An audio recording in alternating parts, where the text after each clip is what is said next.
Amén. Buenas tardes, hermanos. Es un gozo estar nuevamente aquí todos juntos para aprender de la palabra del Señor y estudiar lo que dice especialmente el libro de Génesis, donde nos encontramos el día de hoy. Permítanos una oración y luego entramos a nuestro estudio. Gracias te damos por tu bondad y tu misericordia, y gracias por la manera en cómo tu palabra y tu Espíritu Santo nos has abierto los ojos para ver y los oídos para escuchar, y nos has dado un nuevo corazón para creer en lo que tu palabra dice en el Evangelio. Queremos pedirte ese mismo poder que tu Espíritu tiene y que ha operado en nosotros, opere ahí en tu iglesia, edificando y convenciendo a aquellos que aún no te conocen. Queremos que tú seas glorificado y, como decía Peter, queremos que más personas procedan al arrepentimiento y a la fe que es en Jesucristo. Así que te ruego que uses esta palabra para animar nuestros corazones y convencer a aquellos que todavía no tienen la convicción del Evangelio. Que sea tu nombre exaltado en todo y por todos en Cristo Jesús. Amén y amén. El pasado 8 de septiembre se anunció a todo el mundo la muerte de una de las mujeres que era considerada una de las mujeres más poderosas y que por mayor tiempo vivió y estuvo en el poder. Estamos hablando de la reina Isabel II, hace un par de meses. En todos los lugares es noticia cómo esta mujer tan entera, a pesar de su edad, había fallecido. Algunos incluso pensaban que era un mito, que seguía viva. Otros pensaban que ni siquiera era este planeta, porque esa mujer, cómo ha resistido tantas calamidades y sobrevivido a tanta catástrofe. Pero una mujer que pudo vivir hasta los 98 años de edad. Y la verdad es que la muerte de Isabel II fue un gran impacto para todo el mundo. No ha sido la única muerte en años recientes que ha impactado y conmocionado a toda la Tierra. El 16 de enero del 2020 se anunció como trágicamente el ex basquetbolista Kobe Bryant murió en un accidente aéreo. Su hija de 13 años fallecieron al viajar en un helicóptero propio que se estrelló contra unas montañas. El actor Chadwick Boseman murió también en el 2020 después de una larga lucha en contra del cáncer. Son constantes las noticias acerca de la muerte, y sobre todo en el año 2020, donde no solamente personas famosas, sino también muchas personas no conocidas a nivel mundial fallecieron por causa del coronavirus, del COVID-19. La verdad es que el 2020 fue un año lleno de muerte. Y nosotros hemos experimentado la muerte quizás de algún familiar cercano, o probablemente de un niño, conocido, no dejamos de sufrir las consecuencias de estas noticias, personas que han muerto. Y la verdad es que en 2020, así como cada noticia que escuchamos de una persona que fallece, a mí como una especie de recordatorio. No me recuerdo algo que queremos ignorar a toda costa, y es que la muerte reina sobre la humanidad. El ser humano teme morir. El ser humano no quiere hablar de la muerte. No quiere conversar acerca de eso, lo evita a toda costa. Y hacemos todo tipo de cosas para prolongar la vida, para evitar enfrentarnos a esa realidad que es la muerte. Cambiamos nuestros hábitos, vamos al gimnasio, dejamos de fumar, hacen cualquier tipo de cosa con el fin de preservar y tener una mejor salud, porque no quieren enfrentarse a la muerte. Mucha investigación, mucho dinero es invertido en investigaciones para curar todo tipo de enfermedades, tecnología médica para tratar todas las enfermedades graves. Esto es bueno y positivo, pero no es suficiente. Seguimos teniendo un temor profundo a la muerte. No queremos enfrentar ese trago amargo de tener que pasar por el mundo de morir. No es casualidad que una de las primeras etapas del duelo sea la negación. El ser humano quiere negar la muerte a toda costa. Es algo cercano. La verdad es que por mucho que neguemos la muerte, es una realidad constante en la experiencia humana. Nuestro texto de hoy nos muestra claramente cómo esa experiencia humana es una consecuencia del pecado. Nos encontramos hoy en Génesis capítulo 5. Este texto es una genealogía. Las genealogías de la Biblia en muchas ocasiones son pasadas alto simplemente porque son nombre tras nombre tras nombre tras nombre y es considerado simplemente información histórica y rápidamente desechado. El segundo se nos dice que la palabra de Dios es útil y eso incluye las genealogías. Esto quiere decir que Génesis capítulo 5, que es una genealogía, la genealogía de Abraham, tiene un mensaje teológico profundo que enseñarnos. Tiene un mensaje no solamente teológico, sino que es un mensaje real para todo ser humano, independientemente de si es creyente o no. Porque la realidad es que no importa si eres religioso o no, en algún momento vas a morir, igual que yo. Génesis 5 nos muestra claramente cómo la muerte es la consecuencia letal por el pecado de la humanidad. En esta genealogía de los descendientes de Abraham nos muestra cómo la vida cambió para siempre después de la caída del ser humano.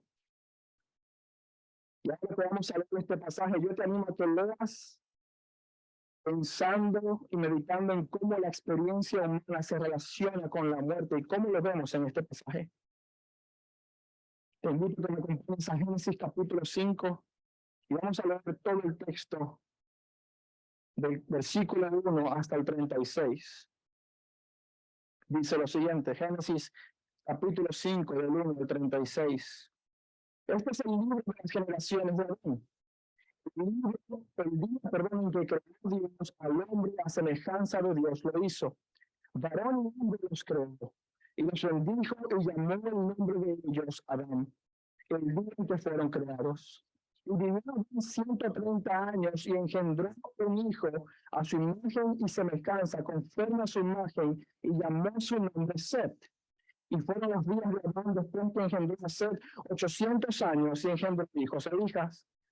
Y fueron todos los días que vivió Adán 930 años y murió. Set, que era su hijo, 105 años y engendró a Enos. Y vivió Set después que engendró a Enos 807 años y engendró hijos e hijas. Y fueron todos los días de Set 912 años y murió. Vivió Enos 90 años y engendró a Cainán. Y vivió después que engendró a Cainán 815 años y engendró otros hijos y otras hijas. Y fueron todos los días de Enos 905 años y murió. Y vivió Cainán 70 años y engendró a Mahalalel. Vivió Cainán después que engendró a Mahalalel 840 años y engendró otros hijos y otras hijas. Y fueron todos los días de Cainán 910 años y murió.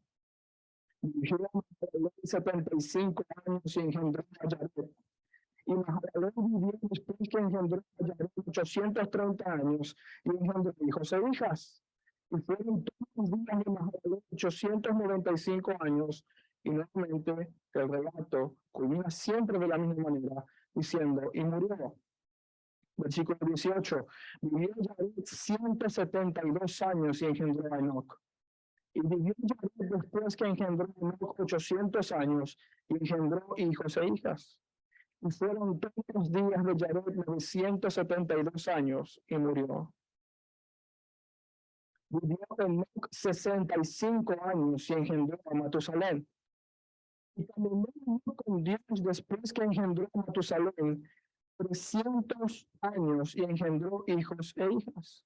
Y fueron todos los años de Enoc 365 años. Y caminó pues Enoc con Dios y desapareció porque se lo llevó Dios. Y vivió en Matusalén 187 años y engendró a Lamec. Y vivió en Matusalén después que engendró a Lamec 782 años y engendró hijos e hijas. Fueron pues todos los días de Matusalén 969 años y murió. vivió 182 años y engendró un hijo. Y llamó su nombre diciendo, este nos ayudará de nuestras obras y del trabajo de nuestras manos a causa de la tierra que Jehová maldijo. Y después que engendró 595 años y engendró hijos e hijas. Y fueron todos los años, todos los días, perdón, de Lamec, 767 años y murió. Y siendo Noé de 500 años, engendró a Sem, a Cam y Jafet. Es una genealogía bastante larga, que solamente abarca 10 generaciones y que, como podrán ver, tiene ya un patrón constante en cómo habla de cada generación. Pero primero que notamos en el capítulo 5 de Génesis es una frase que se convierte en la frase que divide cada sección del libro de Génesis y que nos introduce a cada sección siguiente. Esta es la frase hebrea Toledot, que significa las generaciones de Adán. Es una frase que no vemos por primera vez en el capítulo 1, sino que la vemos por primera vez en Génesis capítulo 2, versículo 4. En Génesis 2:4 vemos, estos son los orígenes de los cielos y de la tierra cuando fueron creados. Fíjense el paralelismo que hay con el capítulo 5. Este es el libro de generaciones de Adán, es decir, los orígenes de Adán, el día que Dios creó al hombre a imagen y semejanza de Dios. El primer nos introduce a la creación de los cielos y de la tierra y del hombre, y cómo éste interactúa con el resto de la creación. Y vemos también cómo ese Toledot nos muestra la caída progresiva del ser humano y su final consecuencia, que es la expulsión del Edén y la vida después fuera del Edén. En el capítulo 5 encontramos nuevamente una genealogía, esta vez no es de los cielos y de la tierra, sino de algo en concreto. Es importante porque la genealogía nos está mostrando cómo la simiente de la mujer comienza a crecer y desarrollarse. Ya a partir del capítulo 4 vemos cómo el ser humano comienza a multiplicarse. Después de que son expulsados del Edén, tienen su primer hijo y a partir de Caín comienzan a nacer generación tras generación tras generación. Y comienza a verse más claramente estos dos grupos en los que la humanidad está dividida. La población mundial está dividida solamente en dos grupos.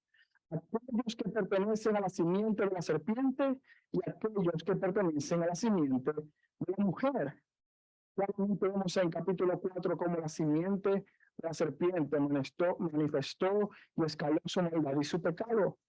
Solamente en una generación la humanidad ya tuvo su primer asesino.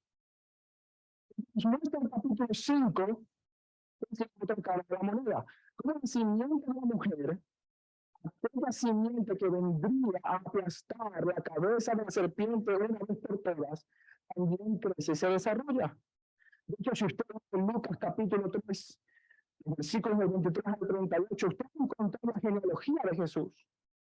Y en el versículo 38 del Evangelio de Lucas, el capítulo 3 del Evangelio de Lucas, lo que dice, hablando de la genealogía de Jesús, dice, hijo de Enos, hijo de Set, hijo de Adán, hijo de Dios.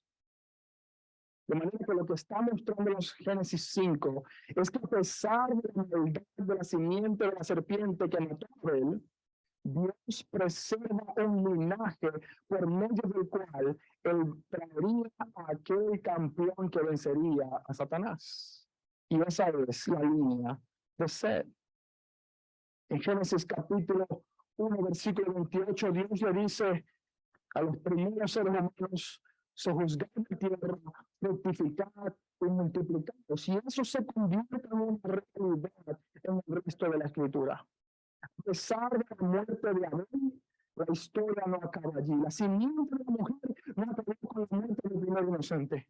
La simiente de la mujer es preservada por Dios por medio de la línea de Set. Ahora esto lo sabemos porque comparamos dos genealogías. La comparamos dos genealogías 5 vemos un contraste muy marcado.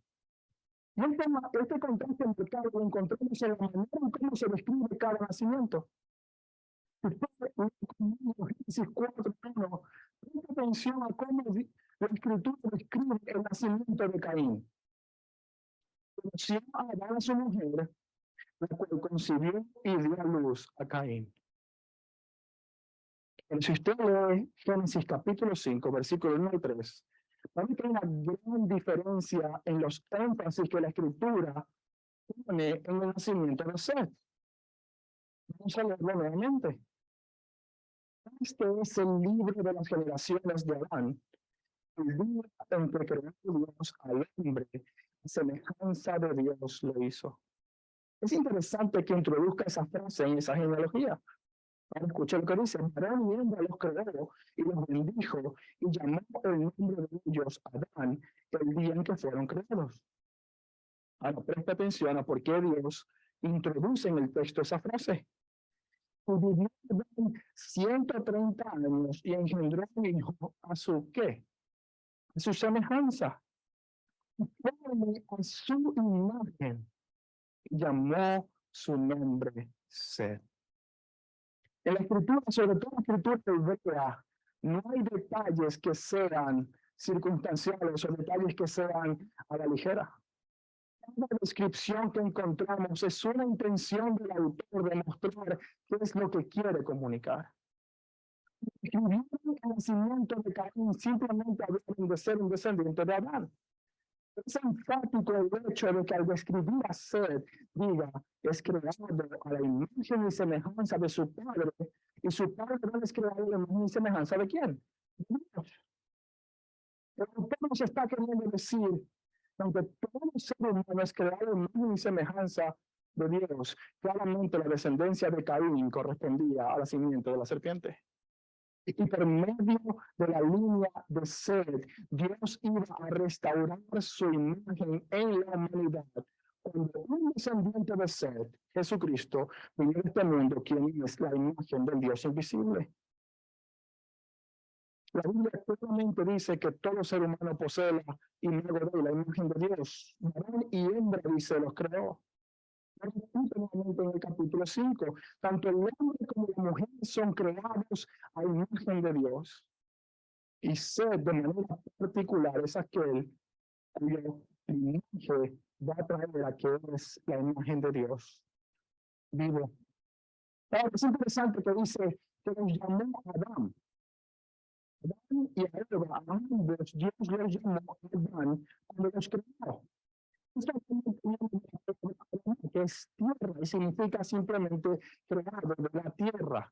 La humanidad proviene de la tierra. Es como cuando en castellano usamos de manera general la palabra hombre para referirnos a la humanidad y también usamos de manera particular para referirnos al sexo masculino. De la misma manera, en este texto se usa Adán de manera general para toda la humanidad, pero también de manera particular para el primer hombre. Lo que vemos es que este texto nos está mostrando aquel descendiente de la mujer por medio de quien vendría Cristo el ganador. Dice esto: cuando tienen a su primer hijo, que es Caín, la promesa de Génesis 3:15 seguramente estaba en su mente. Es decir, la promesa de que un hijo de ellos vencería a la serpiente, probablemente cobró más vida y sentido cuando nació Caín. Si de matar a su hermano, claramente vemos que en vez de ser dominador de la serpiente, es un esclavo más de Satanás. La aparente victoria que Satanás tuvo sobre el equipo de Dios se esfuma cuando se introduce el nacimiento de Seth.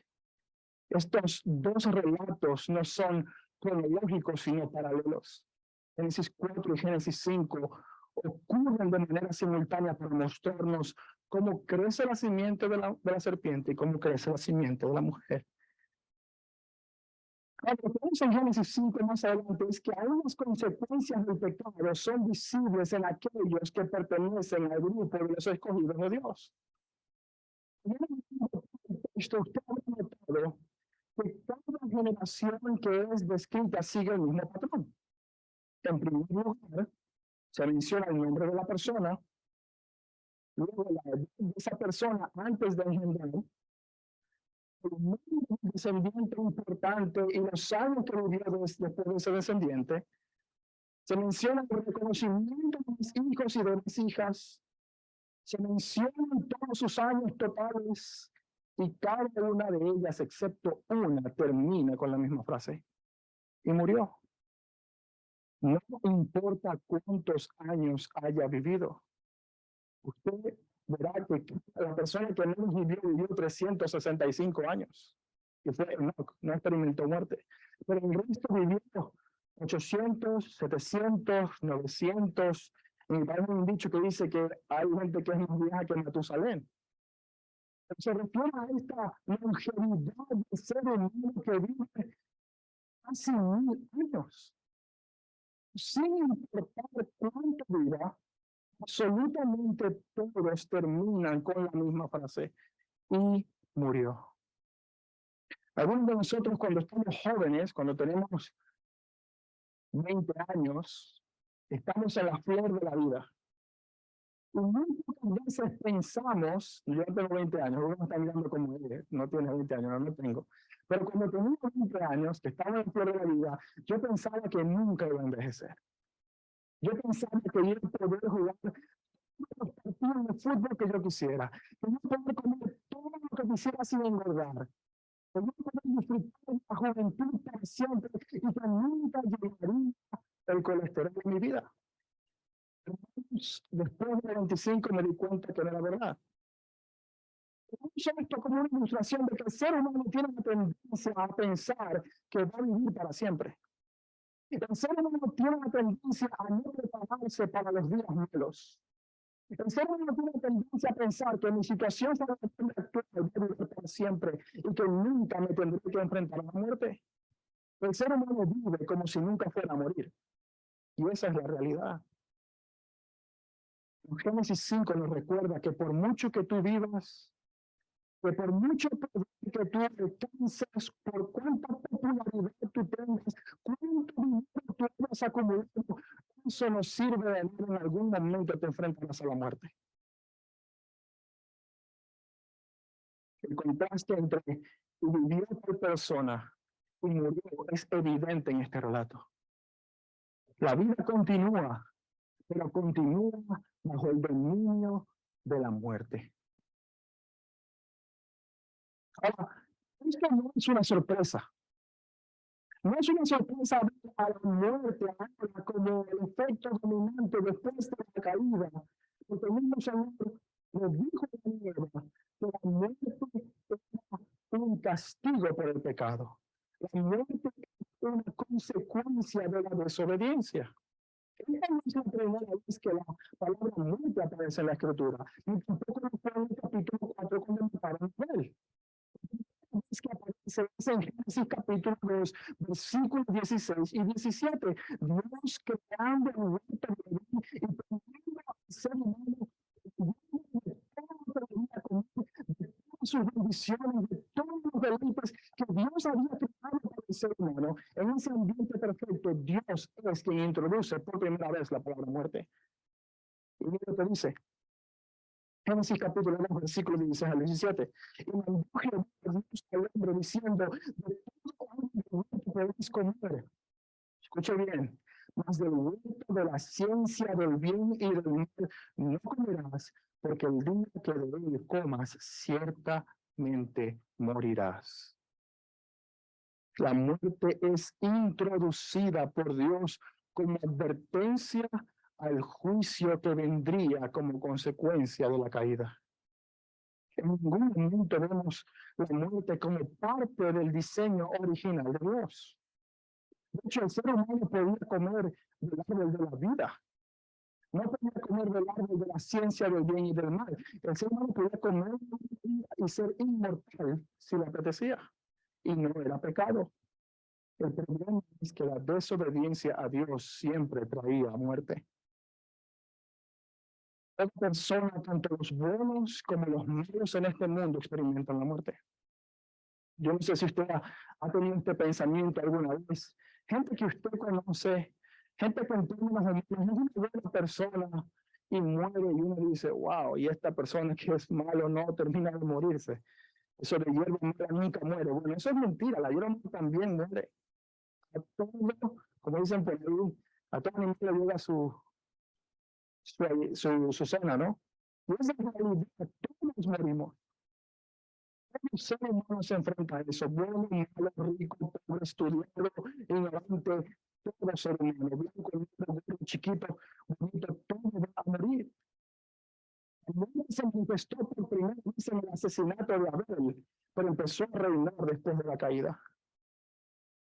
En Génesis 4 y 5 solamente se nos muestra esa advertencia completada.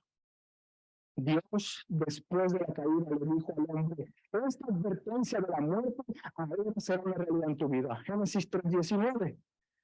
Dios, juzgando a la humanidad, le dice, con el sudor de tu rostro comerás el a la tierra, porque de ella fuiste tomado, pues polvo eres y al polvo volverás.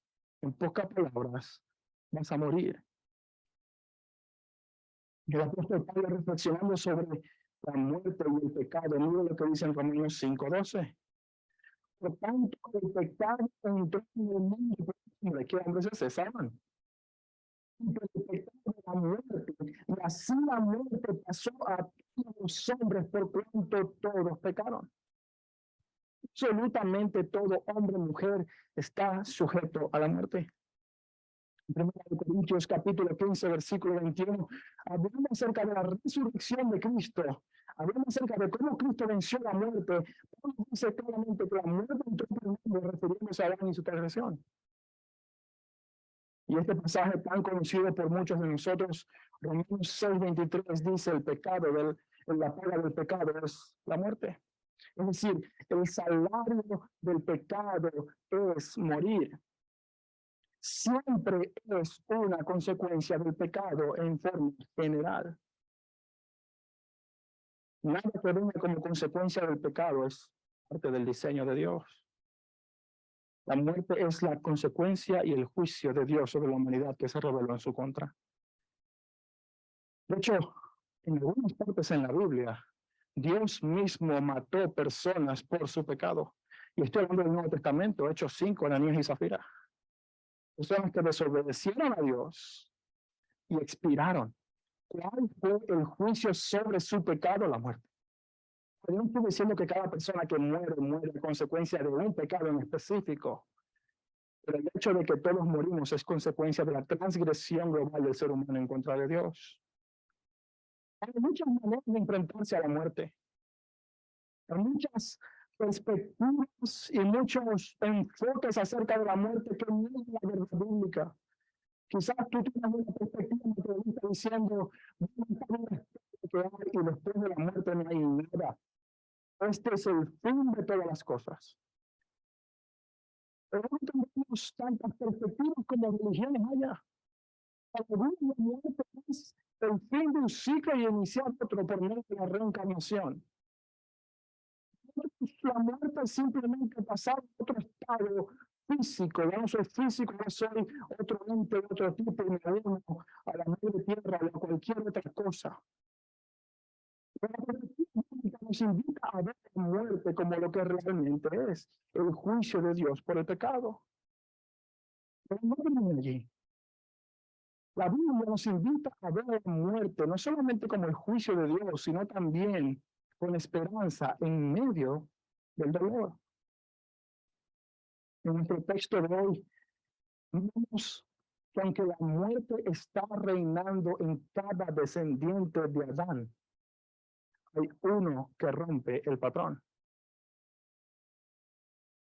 Y la Escritura nos muestra de una manera muy intencional dos ejemplos en esta genealogía en los que la muerte no es mencionada.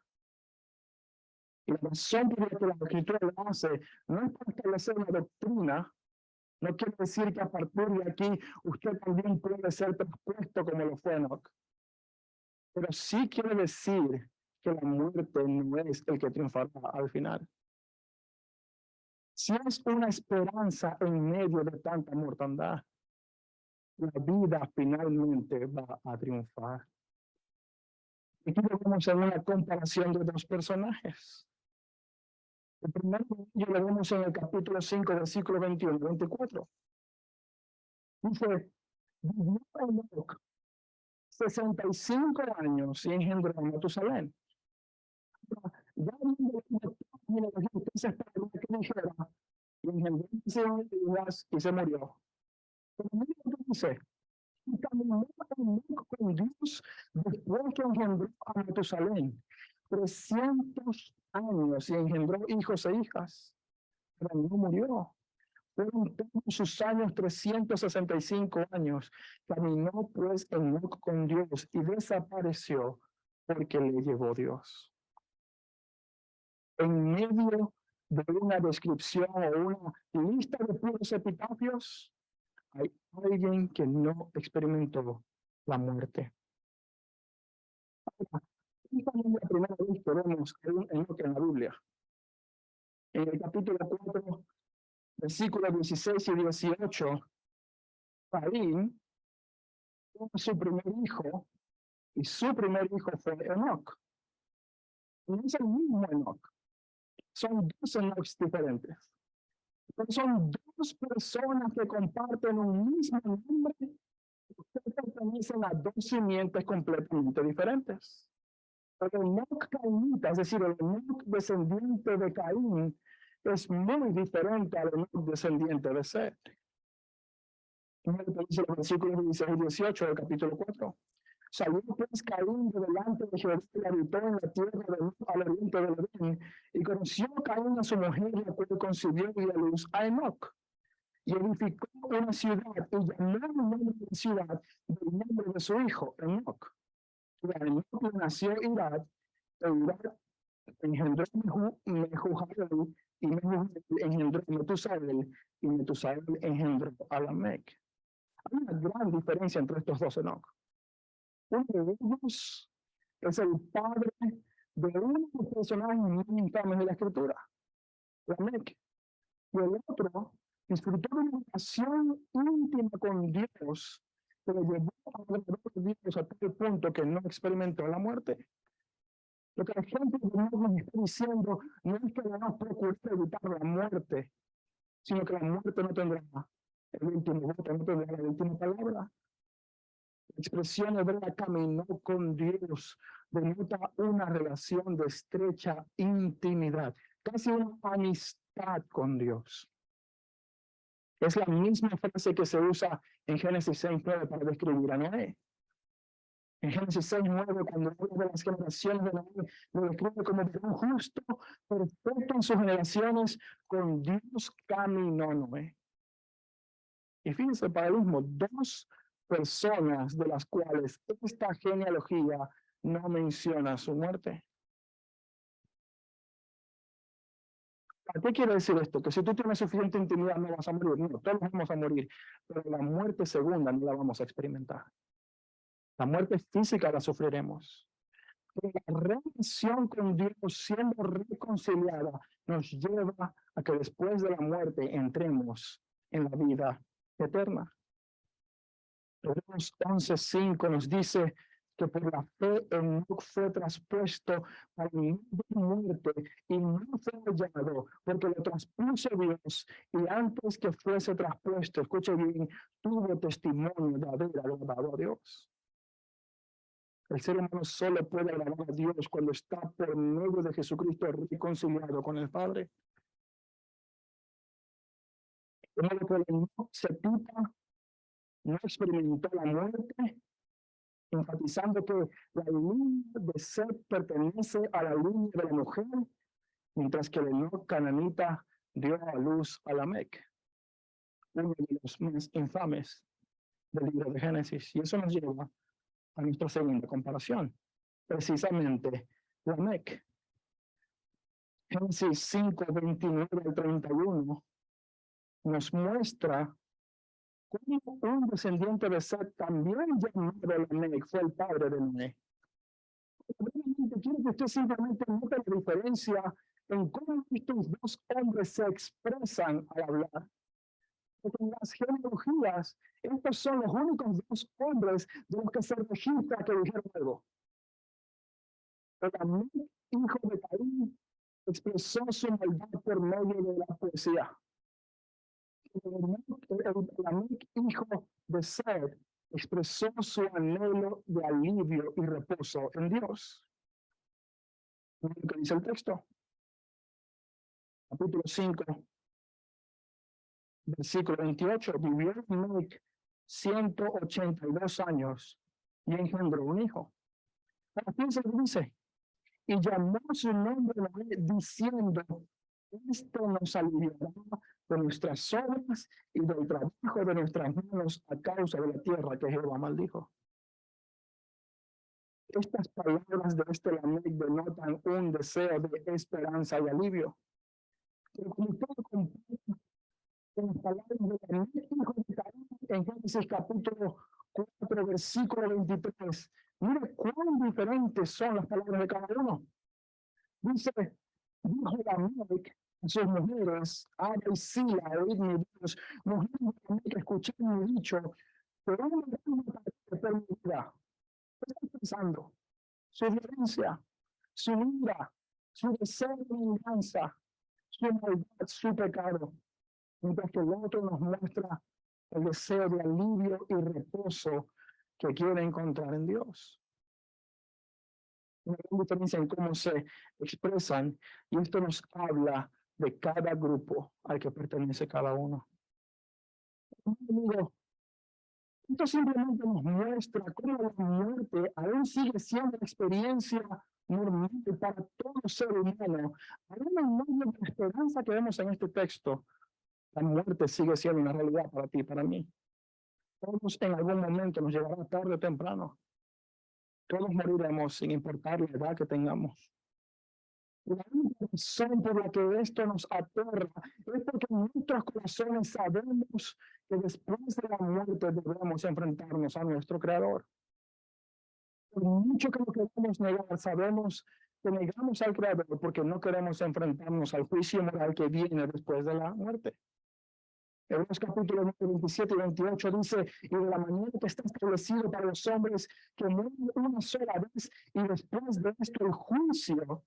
Escuche bien, y después de esto el juicio, así también Cristo fue ofrecido una vez para llevar los pecados de muchos y aparecerá por segunda vez sin relación con el pecado para salvar a los que le esperan. La realidad de la muerte nos recuerda la realidad del juicio de Dios. Y nos podemos inventar cualquier historia filosófica para evitarla o para apaciguar la voz de nuestra conciencia, pero llegará un momento y no podremos evitarlo. El pastor John Owen dijo en algún momento: la satisfacción de Cristo y no tendré nada. Él dice: si él no cumplió con la justicia, entonces yo voy a hacerlo. Si Cristo no sufrió la ira, entonces yo no voy a hacerlo por la que tengo. Y esa es la realidad nuestra. A menos que estemos en Cristo, cuando muramos, la ira eterna caerá sobre nosotros. Menos que Cristo sea nuestro Salvador, sufriremos las consecuencias de nuestro pecado. Y esta es la preciosa que es Cristo, es ofrecida por medio de la predicación, persuadiendo a todo hombre que se arrepienta de su maldad y ponga su esperanza únicamente en Cristo. Solo en Él podremos tener vida y vida en abundancia. Y no se refiere a bienes materiales, se refiere a una vida verdadera. Pero como cristianos también debemos tener una perspectiva bíblica acerca de la muerte. Como cristianos tenemos que tener una visión acorde a la Escritura acerca de la muerte. Usted seguramente ha escuchado testimonios falsos y también historias falsas de gente que ha muerto, ha ido al cielo, ha ido al infierno, volvieron y traen una revelación especial. Hermano, yo quiero animarle a que no crea en cosas que son puras tonterías, que suenan cristianas pero que no son bíblicas. Absolutamente nadie ha muerto y vuelto fuera de la escritura para dar una revelación de parte de Dios. Ya tenemos la escritura para eso. No hace falta experiencia. Pero sí es verdad que para tener una perspectiva bíblica de la muerte, tenemos que ponernos las gafas de la resurrección de Jesús. Sin la resurrección de Jesús como los antiguos que usamos para ver la muerte, lo único que tendremos será cualquier cosa sin esperanza. Y hay algunas maneras, 5 en concreto, 5 maneras en las que la resurrección de Cristo transforma y cambia nuestra visión de la muerte. Y quiero compartir estas 5 contigo el día de hoy. En primer lugar, la resurrección de Cristo nos da la victoria sobre la muerte eterna. Quiero que lea conmigo 1 Corintios capítulo 15, versículo del 20 al 22. 1 Corintios capítulo 15, versículo del 20 al 22. Mira lo que dice. Hablando de la resurrección de Cristo, dice el apóstol Pablo, mas ahora Cristo resucitado de los muertos, dice a los que durmieron es hecho, porque cuando la muerte entró en el hombre, es decir, por Adán, también la resurrección de los muertos, porque así como en Adán todos mueren, también en Cristo todos serán vivificados. Ese mismo pasaje, en los versículos 55 y 57, tiene uno de mis pasajes favoritos.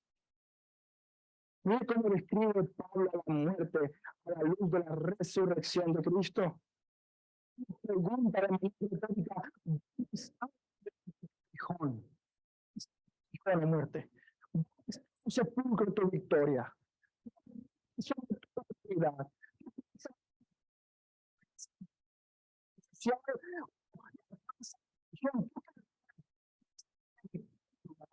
Mira lo que dice.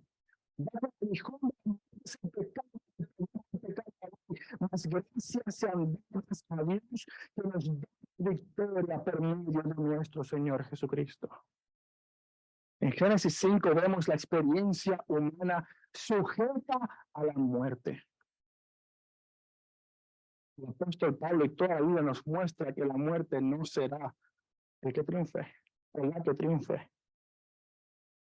Apocalipsis 20, versículo 6 dice, bienaventurado y santo el que tiene parte en la primera resurrección. Escucha bien, la segunda muerte no tiene potestad sobre estos, sino que serán sacerdotes de Dios y de Cristo y reinarán con él. La segunda muerte es la forma en cómo la Biblia describe el juicio de Dios después de la muerte física. La muerte simplemente significa separación. Dios expulsó a Adán y Eva del Edén y los separó de esa comunión que tenían con él. La muerte física es la separación del alma y del cuerpo, y la muerte segunda es la separación del ser humano con Dios por la eternidad. El Apocalipsis nos dice que aquellos que han experimentado la primera muerte en Cristo, la segunda muerte no tiene potestad sobre ellos. ¿Sabes qué significa eso? Que tú no tienes nada que temer al enfrentar la muerte. Que lo que te espera no es un juicio aterrador y condenación eterna, sino un reinado con tu Salvador para siempre. Y esto nos lleva a nuestra segunda manera de ver la muerte a la luz de la resurrección. La muerte para el creyente deja de ser un enemigo y se convierte en una puerta a la gloria eterna. En Filipenses 1:23, el apóstol Pablo tenía esto muy claro. Pablo decía, porque de ambas cosas estoy puesto en estrecho, teniendo el deseo de partir y estar con Cristo, lo cual es muchísimo mejor. Pablo quería decir, tengo ganas de morir porque quiero estar con mi Señor. Ahora, la Biblia no llama al cristiano a tener una mente suicida. No somos kamikazes diciendo, ay, ahí viene un bus, Cristo, viene aquí. No es eso lo que está diciendo Pablo. Pero sí cambia la perspectiva acerca de la muerte. Lejos, sigue siendo un tema amargo, sigue siendo doloroso. Las circunstancias pueden ser cosas. La muerte siempre es negativa, no proviene de Dios como bendición, sino como maldición. Pero para el creyente, esa visión de la muerte cambia, porque lo que le espera no es el juicio, sino la vida eterna. Para nosotros entrar a la gloria es por medio de la muerte. Nosotros debemos vivir anhelando estar con Cristo. No morirnos, pero sabemos que para estar con Cristo vamos a tener que pasar por ese trago amargo. En tercer lugar, la resurrección. Y esto es muy importante, hermano. La resurrección no minimiza el dolor que produce la muerte. Muchas veces cuando alguien muere, muchos cristianos queremos animar rápidamente a esa persona. Queremos intentar ver el lado positivo de todo. Y queremos rápidamente decir 8:28 a esa persona que está en dolor. Eso es verdad. Las cosas ayudan a bien para los que aman a Dios. Pero eso no quiere decir que no haya tiempo para el dolor y para el llanto. La muerte siempre produce tristeza. Hay una historia muy famosa en Juan 11, y usted seguramente la conoce. La muerte de un gran amigo de Jesús, Lázaro. Y todos conocen la historia. Lázaro estaba muy enfermo. El Señor retrasa su ida a verlo. Lázaro fallece. Después de 4 días, cuando ya había pena de ese cuerpo, Jesús va a verlo. Las hermanas de Lázaro se tiran a su vez y dicen, Señor, si hubieras estado aquí, no habría muerto. Tu amigo, el que tú amabas, tú que sanas a todos, no podías sanar a tu mejor amigo. Y Jesús le dice, mujer, calma. Tu hermano resucitará. Yo soy la resurrección y la vida. Fíjense cómo anda Jesús sabiendo lo que iba a hacer. En el versículo 35 ocurre algo que nosotros no esperamos. Y este es el versículo más corto de toda la Biblia. Dice, Jesús lloró. Ahora, ¿qué tuvo que haber pasado con la fe de Jesús ahí? Porque Jesús pareciera que dejó de creer que iba a resucitar a Lázaro. No, hermanos, en absoluto. El problema no es que Jesús dejó de tener fe en que el Padre le escuchaba. El problema es que la muerte siempre produce dolor. Aún a nuestro Señor. Aún a aquel que tiene poder para resucitar y vencer la muerte, produce dolor. Nosotros como cristianos tenemos esperanza en medio del dolor. Pasamos por tragos amargos y experimentamos la vida igual que cualquier otra persona en este mundo. Y ser espiritual no es negar el dolor. Ser espiritual no es negar que me afectan las situaciones, que estoy triste porque extraño a tal persona que ha fallecido. Ser espiritual es pasar por el dolor, pero con esperanza de la vida eterna. Es una gran diferencia. Tenemos libertad, hermanos, para experimentar la tristeza. Tenemos libertad para expresar la tristeza. Pero en medio de esa tristeza hay esperanza. Número 4.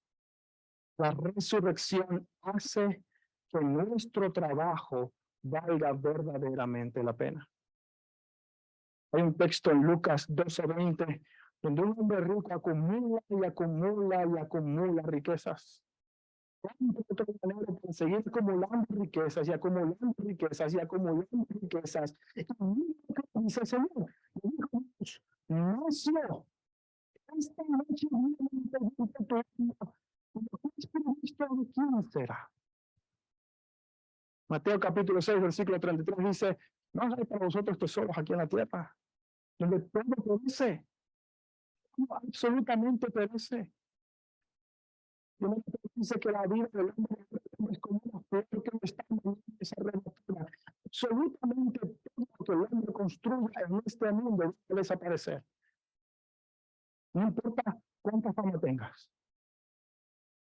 Nada de lo que has perdido para la eternidad en este mundo. Pero gracias a la resurrección, todo lo que hagamos para Dios no es en vano. Mira lo que dice 1 Corintios 15. Vamos a leer este pasaje, versículo 55. Pero quiero que prestes especial atención al versículo 58. Pablo dice, ¿dónde está la muerte tu aguijón? ¿Dónde sepulcro tu victoria? Habla acerca de cómo Cristo venció la muerte en el versículo 58. Mira lo que dice. Así que, hermanos míos, amados, estad firmes y constantes, creciendo en la obra del Señor siempre, sabiendo que vuestro trabajo en el Señor no es en vano. ¿Sabes qué quiere decir esto? Quiere decir, porque Cristo resucitó, todo lo que hagas para Cristo no va a perecer, sino que perdurar para la eternidad. ¿Sabes qué quiere decir esto? ¿Cómo inviertes tu tiempo, tu dinero, tus esfuerzos? Absolutamente todo eso tendrá un resultado diferente si es invertir en el reino de Dios o si es invertir en tu propio reino en esta tierra. Gracias a la resurrección de Cristo, porque Él vive y porque la muerte no es quien tiene la última palabra, nuestro trabajo para el Señor no será en vano. Y finalmente, conectado con el 4 está el número 5. Gracias a la resurrección hay esperanza después de la muerte. Hermanos, hoy escuchamos en la oración pastoral cómo tenemos un mandamiento de parte de Dios de ir y hacer discípulos. Realmente ese vayan no es un imperativo, sino un gerundio. Eso quiere decir que no es un ir, sino cuando vayáis. Eso quiere decir que ya usted está yendo, usted está caminando por esta vida. Usted está trabajando, usted está yendo a buscar los niños en la librería, usted está yendo a buscar usted está yendo al vecino, usted está yendo al hospital, usted está yendo, usted está caminando por esta vida. Mientras usted está yendo en su vida, usted debe hacer discípulos. La razón por la que digo estas cosas es porque gracias a la resurrección, nosotros, mientras vamos andando por esta vida, podemos compartir la esperanza del Evangelio con aquellos que no la conocen. Usted se sorprenderá de las conversaciones que puede tener con sus compañeros de trabajo si comienza a hablar acerca de la muerte. Usted se sorprenderá de la falta de esperanza, la negación e incluso la ira en contra de un Dios en el que no creen por la muerte de algún familiar. Usted verá el temor en sus palabras, en sus ojos, cuando escriben el tema, cuando lo minimizan, cuando cambian de tema rápidamente porque no tienen esperanza. Porque para ellos lo único que existe es lo mismo que vemos en el capítulo 5, y murió, y murió, y murió, y murió. Pero usted y yo tenemos una esperanza diferente. Usted y yo sabemos que si esa persona muere sin Cristo, irá a la condenación eterna. Y que usted es portador de algo que puede salvarlo, que es el Evangelio. Y si usted no cree que la resurrección es verdad, si usted no está realmente convencido de eso, entonces usted no va a predicar. Porque usted va a decir, yo creo en la resurrección, pero no es suficiente como para decirle a aquel que va camino a la muerte, pues necesita un Salvador. Y lo que va a ocurrir es que mientras más personas mueren sin Cristo, nosotros estamos aquí calentitos, disfrutando de la vida en abundancia que Cristo nos da, pero sin compartirla con un mundo necesitado. Es mi oración que la muerte nos recuerde de cómo estamos en esta carrera en contra del reloj de predicar el Evangelio. Usted no sabe si mañana va a tener a su vecino para predicarle. Usted no sabe si mañana va a tener a su mamá o a su hermano o a su hijo para predicarle. Usted no lo sabe, porque la muerte reina sobre aquellos que no tienen a Cristo. Y llegará un momento donde usted dirá, wow, fue demasiado tarde. Se murió, partió y nunca le hablé del Salvador. Yo espero que el Señor nos use de la misma manera que usó a Noé cuando lo veamos en los siguientes capítulos. Lo llamaron loco por construir un arca, pero sabía que el diluvio se acercaba. Y se sabía que ese diluvio era parte del juicio de Dios y que arrasaría con la vida de todos aquellos que no se arrepintieran. El Señor usa esta iglesia como un arca para compartir la salvación que solamente hay en Cristo. Amén. Vamos a orar.